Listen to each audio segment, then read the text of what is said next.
تو انہوں نے کہا کہ تم میرے پاس ہوتے ہو گویا جب دوسرا نہیں ہوتا. تو انہوں نے کہا یار اس سے کیا مقصد آپ لیتے ہیں؟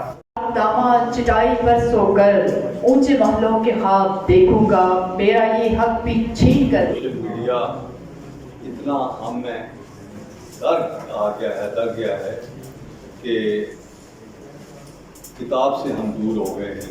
ایسے میں سمجھتی ہوں ایونٹس ہر ایک ضلع میں ہونا چاہیے. آپ لوگوں نے پہلا قدم اٹھایا تو اس کے لیے آپ مبارکباد کے مستحق ہیں، اور میں چاہوں گی سارے تک پہنچانا ہے کہ جو معاشرہ تعمیر نہیں کرتا ہاشمی صاحب، وہ معاشرہ تخریب کرتا.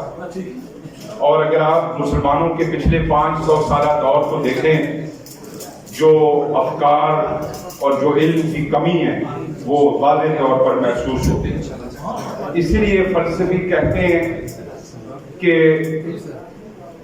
مغرب وجد پیدا کر رہا ہے اور مشرق مجاور پیدا کر رہا ہے.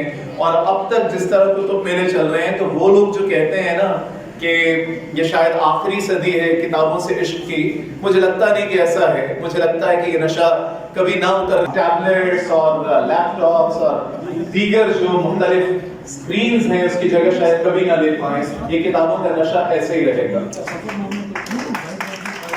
اور پھر یہ بھی کہ یہاں جو اہل قلم حضرات آج یہاں سارے موجود ہیں، مجھے اس بات کی بھی انتہائی خوشی ہے کہ آپ وہ عظیم لوگ ہیں، آپ ہیں اور اس قلم سے وہ موتی بکھیر رہے ہیں کہ جن کی خوشبو ہمیشہ رہنے والی ہوتی ہے. وہ کیا کہا تھا پروین شاکر نے کہ لفظ میرے ہونے کی گواہی دے. سب ہو جائیں، سب نے جانا ہے، لیکن آپ کے الفاظ، آپ کے یہ ان صفحات پہ بکھرے ہوئے موتی یہ ہمیشہ چمکتے رہیں گے. یہ پھول جو آپ نے بکھیرے ہیں.